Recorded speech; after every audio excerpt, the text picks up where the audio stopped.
ಇಲ್ಲ, ಲೋಕಾಯುಕ್ತ ಅಷ್ಟೇ ಅಲ್ಲ, ಯಾವುದೇ ತನಿಖೆಗಳಾದರೂ ಕೂಡ ಅದರಲ್ಲಿ ಅಂತಿಮವಾಗಿ ಏನು ರಿಸಲ್ಟ್ ಬರ್ತದೆ ಅದು ಖಂಡಿತವಾಗಿ ಕೂಡ ಸಿದ್ದರಾಮಯ್ಯ ಅವರ ಪರವಾಗಿ ಯಾವುದೂ ಕೂಡ ಆರೋಪ ಬರಲಿಕ್ಕೆ ಸಾಧ್ಯನೇ ಇಲ್ಲ. ಯಾಕಂದರೆ ಅವರು ಇಡೀ ಜೀವನದಲ್ಲಿ ಕಳಂಕರಹಿತವಾದಂಥ ಭಾಳ ಆದರ್ಶಪ್ರಾಯಗಳನ್ನು ಇಟ್ಕೊಂಡು ಒಂದು ಜೀವನವನ್ನು ನಡೆಸಿದಂಥವ್ರು.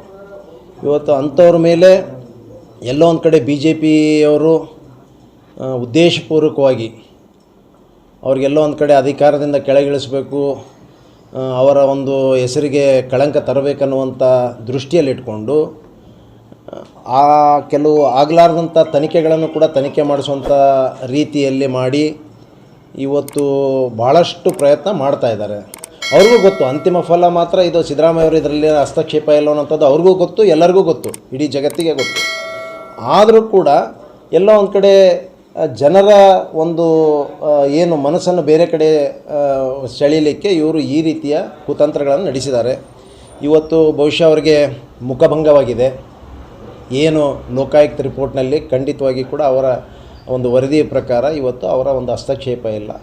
ಇವತ್ತು ಏನೇ ಇದ್ದರೂ ಕೂಡ ಅದು ನೇರವಾಗಿ ಅಧಿಕಾರಿಗಳಿಗೆ ಸಲ್ತದದು. ಏನೇ ಇದ್ದರೂ ಅವ್ರ ಮೇಲೆ ಎನ್ಕ್ವೈರಿ ಮಾಡಿ ಯಾರು ತಪ್ಪಿಸ್ತಾರಂದ್ರೆ ಅವ್ರ ಮೇಲೆ ತಗೊಳ್ಳಿ.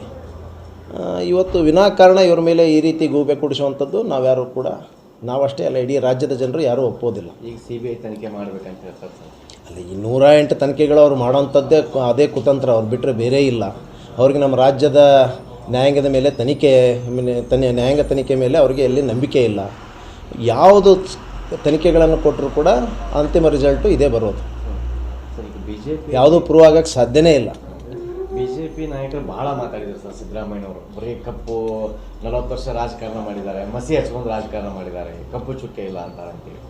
ಬಹುಶಃ ಅವ್ರ ನಾಯಕರುಗಳದೆಲ್ಲ ಇತಿಹಾಸ ತೆಗೆದು ನೋಡಿದರೆ, ರಾಜ್ಯದ ನಾಯಕರಲ್ಲ ರಾಷ್ಟ್ರ ನಾಯಕರ ಇತಿಹಾಸವನ್ನು ತೆಗೆದುಕೊಂಡ್ರೂ ಕೂಡ ಅವ್ರದ್ದು ಯಾವ ರೀತಿ ಕಪ್ಪು ಮಸಿ ಬಳ್ಕೊಂಡಿದ್ದಾರೆ ಅನ್ನೋದು ಅವ್ರಿಗೆ ಅರ್ಥ ಆಗ್ತದೆ. ಇವತ್ತು ಅಲ್ಲಿ ಅವ್ರ ತಟ್ಟೆಯಲ್ಲಿ ಹೆಗಣ ಬಿದ್ದಿದ್ದು ಬಿಟ್ಟು ಬೇರೆಯವ್ರ ತಟ್ಟೆಯಲ್ಲಿ ನೊಣ ಬಿದ್ದಿದ್ದು ನೋಡೋವಂಥದ್ದು ಒಂದು ಪ್ರವೃತ್ತಿ ಅವ್ರದ್ದಿದೆ. ಖಂಡಿತವಾಗಿ ಕೂಡ ಅವರು ಏನೇ ಕುತಂತ್ರಗಳನ್ನು ಮಾಡಿ ಯಾವೇ ತನಿಖೆಗಳನ್ನು ಮಾಡಿದರೂ ಕೂಡ ಅಂತಿಮವಾಗಿ ಯಾವುದೇ ಇವ್ರ ಮೇಲೆ ಸಣ್ಣ ಒಂದು ಎಲಿಗೇಷನ್ ಕೂಡ ಆಗಲಿಕ್ಕೆ ಸಾಧ್ಯ ಇಲ್ಲ. ಸರ್, ಈಗ BJP ಒಳಗೆ ಇವತ್ತಿನ ಸ್ಥಿತಿ ನೋಡಿದ್ರೆ ಸರ್, ಎಲ್ಲೋ ಒಂದು ಕಡೆ ಯಾವುದೇ ಆರೋಪಗಳು ಕೂಡ ಪ್ರೂವ್ ಆಗೋದಿಲ್ಲ. ಯಾವ ಅಹಿಂದ ನಾಯಕರನ್ನ ತೆಗೆಯುವಂಥ ಕೆಲಸ ಆಗ್ತಿದೆ. ಶ್ರೀರಾಮುಲು ಅವರು ಓಪನ್ ಆಗಿ ಹೇಳಿದ್ದಾರೆ, ನಮಗೆ ಅನ್ಯಾಯ ಆಗ್ತಿದೆ, ನಾವು ಪಾರ್ಟಿಯಿಂದ ಹೊರಗೆ ಹೋಗ್ತೀವಿ ಅನ್ನೋ ರೀತಿ ಮಾತಾಡಿದ್ದಾರೆ. ಯಾರು? ರಾಮುಲು ಅವರು. ಏನಂತ? ನನಗೆ ಅನ್ಯಾಯ ಆಗ್ತಿದೆ BJPಯಲ್ಲಿ, ನಾನು ಒಂದು ಪಾರ್ಟಿಯಿಂದ ಬಿಟ್ಟೇ ಹೋಗ್ತೀನಿ ಅಂತೇಳಿ. ಅದು ಯಾವತ್ತೂ ಕೂಡ ಆ ಪಕ್ಷದಲ್ಲಿ ಇದ್ದಂಥದ್ದೇ.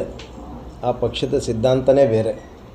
ಎಲ್ಲೋ ಒಂದು ಕಡೆ ಕೆಲವ್ರನ್ನ ತುಳಿಯುವಂಥದ್ದು, ಕೆಲವ್ರನ್ನ ಟಾರ್ಗೆಟ್ ಮಾಡುವಂಥದ್ದು ಆ ಪಕ್ಷದ ಸಿದ್ಧಾಂತಗಳೇ ಅದು ಬಹಳ ವ್ಯತಿರಿಕ್ತವಾಗೇ ಇದ್ದಾವೆ.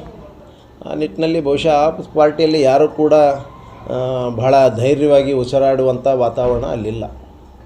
ಎಲ್ಲ ಕಡೆ ಅಲ್ಲಿ ಹಿಟ್ಲರ್ ರೂಲ್. ಅಲ್ಲಿ ಏನು ಮೇಲೆ ಹೈಕಮಾಂಡ್ ಯಾವುದೇ ನಿರ್ಧಾರಗಳನ್ನು ತೆಗೆದುಕೊಂಡ್ರೂ ಕೂಡ ಅದನ್ನು ತಲೆಬಾಗಿಸ್ಬೇಕು. ಇವತ್ತೆಲ್ಲ ಕೂಡ RSSನವ್ರು ನಡೆಸುವಂಥ ಪಾರ್ಟಿ ಅದು. ಅವ್ರು ಏನು ಕುತಂತ್ರಗಳನ್ನು ಮಾಡ್ತಾರೆ, ಏನು ಮಾಡ್ತಾರೆ ಅದೇ ಅಂತಿಮ. ಅಲ್ಲಿ ರಾಮುಲು ಅವ್ರ ಪಕ್ಷ ಬಿಡೋದು ರೆಡಿ ಆಗಿದೆ ಸರ್. ಕಾಂಗ್ರೆಸ್ಸಿಗೆ ಸೇರ್ಬೇಕಂತೂ ಆ ಥರದ ಚರ್ಚೆಗಳು ನಡೆದವು ಸರ್. ಅದು ಏನು ಚರ್ಚೆಗಳು ನಡೆದಿದ್ದಾವೆ ನನಗೆ ಗೊತ್ತಿಲ್ಲ. ಯಾರು ನಮ್ಮ ಪಕ್ಷದ ಸಿದ್ಧಾಂತಗಳನ್ನು ಒಪ್ಕೊಂಡು ಬರ್ತಾರೋ ಅವ್ರಿಗೆ ಸ್ವಾಗತ ಇದೆ. Okay sir, thank you.